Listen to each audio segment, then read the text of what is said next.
Standard की बात अगर करें तो एपीएस स्टैंडर्ड क्या होता है कि आप लोगों ने कुछ चीज़ों का ख्याल रखना होता है। जिस तरह से जो मेन हेडिंग है वो आपकी इस तरह से सेंटर में अलाइन होगी। यहाँ से आप सेंटर में या जिधर भी आप करना चाहो वो आप कर सकते हो। सेंटर अलाइन करनी है। उसके बाद आपने यहाँ पे ये ख्याल करना है कि सारे पैराग्राफ डबल स्पेसिंग के बाद शुरू हो। ये आपके पास कैप्स लॉक के ऊपर एक बटन होता है जिसमें 2 एरो आगे लेफ्ट और राइट होते हैं, ठीक है। उससे आपने जिस तरह कि अगर मैं इसको बैक करूं, जैसे ही मैं वो वाला, अगर आप मेरी फाइल में देखेंगे तो सारा जो मेरी सारी फाइल है वो सारी इसी थीम पे है। देखें वो इस तरह से क्या लगता है, ये खूबसूरत भी लगता है। उसके बाद आपने टाइम्स न्यू रोमन और 12 फॉन्ट साइज रखना है। ये एपीएस स्टैंडर्ड के अकॉर्डिंग है, तो इसके अलावा आप कोई भी फॉन्ट नहीं रख सकते। तो ये अगर आप देखेंगे तो मेरे सारे पैराग्राफ यहीं से शुरू हो रहे हैं। उसके अलावा आपने क्या करना है, इस तरह से हेडिंग्स बनानी है। हेडिंग 1, 2, 3 सब हेडिंग को ऐसे कर देनी है। अगर इंट्रोडक्शन के अंदर सब हेडिंग है कोई, वो हेडिंग 2 पे आएंगी। इस तरह से यहाँ पे देखिए हेडिंग 2 है। और जब अगर हम स्लीप क्वालिटी ये किस तरह से बनाते हैं, आपने जस्ट इसको ऐसे सिलेक्ट करना है, ऐसे स्लीप क्वालिटी को, और आपने यहाँ पे जाके मार्क कर देना है। बाकी अपनी मर्जी से कलर वगैरह फॉन्ट वगैरह तो ऑब्वियसली आपने टाइम्स न्यू रोमन ही रखना है। इस तरह से ये जो सब हेडिंग अगर स्लीप क्वालिटी के अंडर कोई बन रही है तो उसको हेडिंग 3 कर देना है। इस तरह से जाए। बाकी आपने डबल स्पेसिंग देते जाना है, ये देखें आप।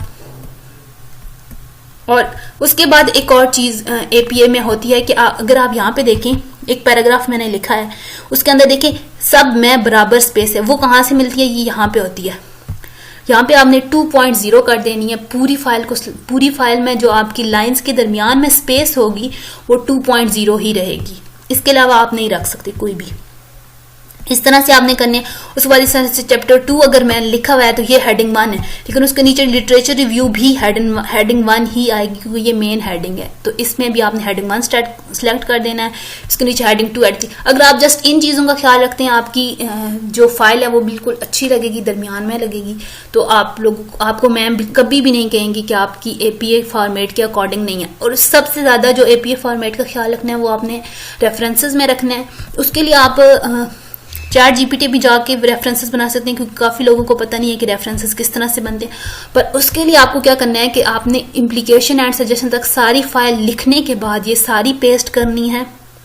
और ये इंश्योर करना है कि जिस तरह से मैंने आपको बताया कि इस तरह से दरमियान में साइटेशन वगैरह देनी है। अगर यहाँ पे देखें, ये देखें जैसे कि मैंने यहाँ पे दी हुई हैं बीच में साइटेशन, रेफरेंसेस, शॉर्ट ये सारे होने चाहिए आपकी फाइल में। उसके बाद आपने जाके पेस्ट करना चैट जीपीटी पे अपनी यहाँ तक फाइल पूरी कंप्लीट, इंट्रोडक्शन से लेकर सजेशन तक। तो अब फिर आप उसको बोलें कि आप एपीए रेफरेंसेस के अकॉर्डिंग मुझे रेफरेंसेस बता दें। एपीए मतलब स्टैंडर्ड के अकॉर्डिंग मुझे रेफरेंसेस बना, वो बिल्कुल आपको इस तरह से बना के चैट जीपीटी दे देगा। वो आप यहाँ पे पेस्ट कर सकते हैं कॉपी पे।